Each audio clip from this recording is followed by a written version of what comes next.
Bihar police जो next vacancy आने वाली है उन लोगों के लिए है कि कैसे प्रिपरेशन करें। लोग जो मैक्सिमम पूछते रहते हैं रनिंग पे फोकस करें अभी से या फिर आपको एग्जाम देने के बाद, तो उन लोगों के लिए है कि भाई अभी आपको बहुत टाइम है। आपको अभी नोटिफिकेशन आएगी, उसके बाद आपको एग्जाम होगा और एग्जाम में तो आपको पता ही है एक बार एग्जाम कैंसिल होना फिर दोबारा एग्जाम लेना, ये तो बिहार पुलिस का आपको हैबिट ही है। तो आप अभी से अगर आप कर सकते हैं तो रनिंग स्टार्ट कर दीजिए, रनिंग करिए। और क्योंकि रनिंग वैसे भी हेल्थ के लिए भी सही होता है, तो थोड़ा बहुत आप एक्सरसाइज के तौर पे रनिंग कर सकते हैं।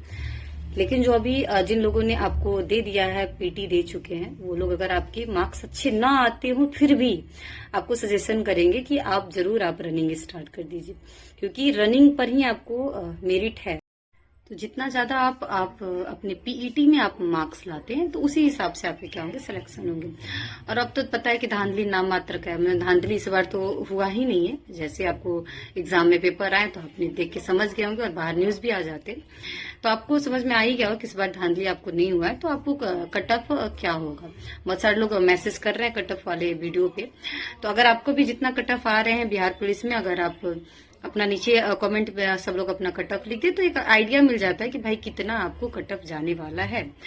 बिहार दरोगा का तो समझ में आता है, क्योंकि बिहार दरोगा का पूछने का जरूरत नहीं पड़ता। बहुत सारे मेरे फ्रेंड्स लोग हैं जो कि आपको जिनका सिलेक्शन नहीं हो पाया था तो वो अभी भी दिए, तो उनके बेसिस पे, उनका मार्क्स के बेसिस पे हमको पता चल गया कि भाई दरोगा का कितना आने वाला है। और अगर आप नेक्स्ट वीडियोज में, प्रीवियस वीडियोज में आप जाके देखें तो सेम उतना ही कट ऑफ गया था जितना कि हम बताए हुए थे।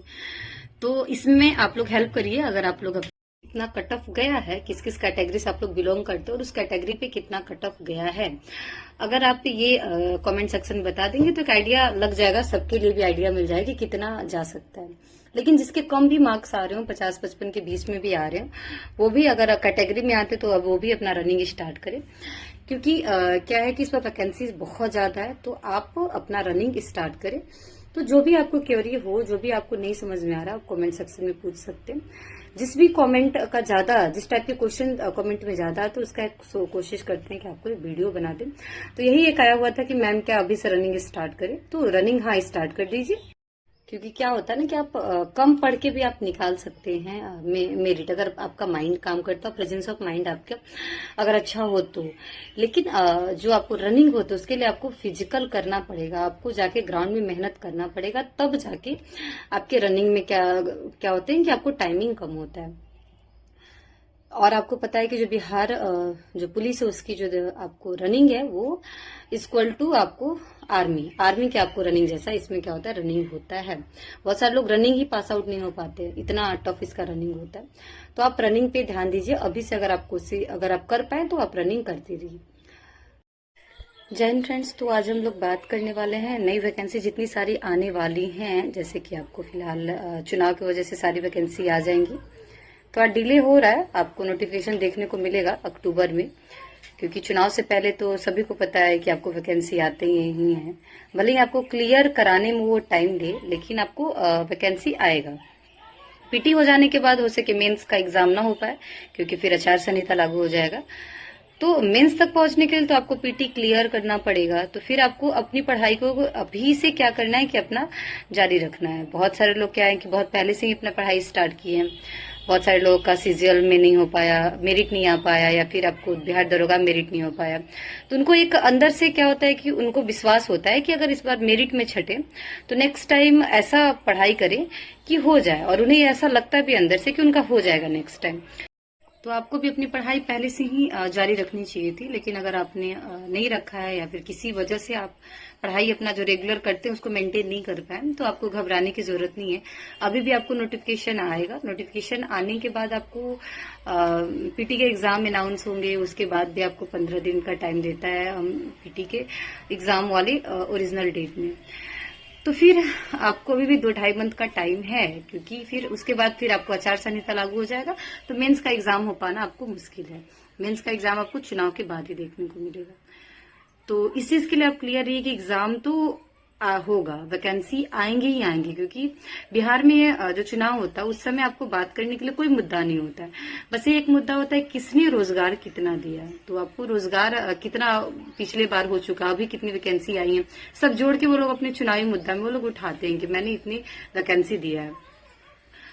तो आप इस चीज के लिए इस चीज के लिए तो निश्चिंत रहिए कि आपको वैकेंसी नहीं आएगी, आएगी ही आएगी। अगर आपको डर लगता है कि नहीं, पता नहीं वैकेंसी आएगी कि नहीं आएगी, कब से तैयारी कर रहे हैं, मेरिट में पिछले बार नहीं हुआ, इस बार आएगी, आएगी भी तो होगी कि नहीं होगी, ऐसे बहुत सारे मन में डाउट होते हैं।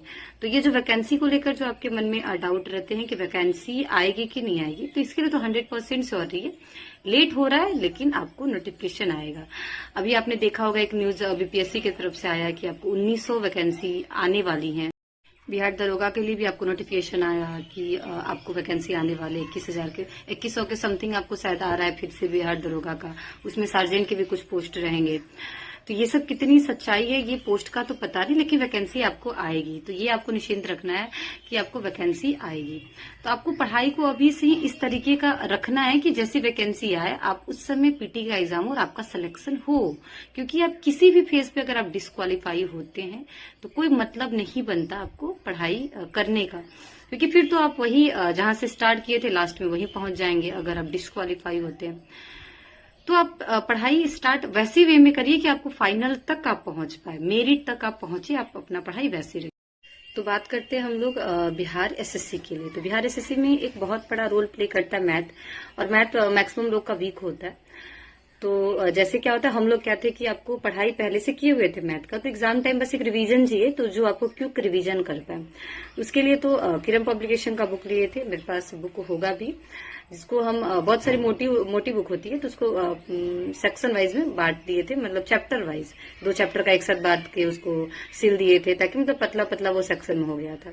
अभी भी है, कभी भी जाते हैं आपको बाहर या फिर कहीं ऐसी जगह जहां आपको लगता है कि ड्यूटी के नाम मतलब जहां हम पढ़ाई कर सकते हैं तो वहां लेके जाते हैं बुक। मैथ पढ़ने का मन हो तो उसी बुक को उठा के लेके चल जाते हैं, क्योंकि उसको अलग अलग कर देगा तो पतली सी बुक बन गई है, तो उसको लेके चले जाते हैं। तो किरम पब्लिकेशन का बुक बेस्ट है उनके लिए जो कि आपको पढ़ाई कर चुके हैं, जिनको बस रिवीजन करना हो, क्योंकि रिवीजन करना हो। लेकिन जो लोग अभी पढ़ाई स्टार्ट कर रहे हैं मैथ का, तो वो तो आर.एस. अग्रवाल का बुक, आर.एस. अग्रवाल का जो बुक है वो बहुत ही इजी लैंग्वेज में, बहुत इजी क्वेश्चन से स्टार्ट है, और बाद में आपको हार्ड क्वेश्चन भी मिलेंगे। तो आप वहां से कर सकते हैं जो भी बिगनर है। बहुत सारे लोग क्वेश्चन पूछते हैं कि मैम अभी 12th पास आउट हुए हैं, या फिर आपको ग्रेजुएशन में आपको पार्ट 1 में है, पार्ट 2 में है, तो आपके लिए एनफ टाइम है। आपके लिए हम बुक लिस्ट बताते हैं, क्योंकि आप अभी आप ग्रेजुएशन कंप्लीट करेंगे, उसके लिए भी आपको टाइम है।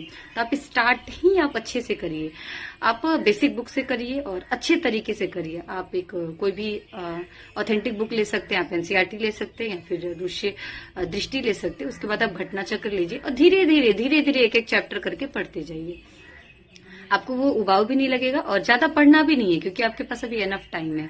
तो आप ये करिए। लेकिन वो लोग जो कि आपको पढ़ाई जिनको इस बार एग्जाम देना है उनके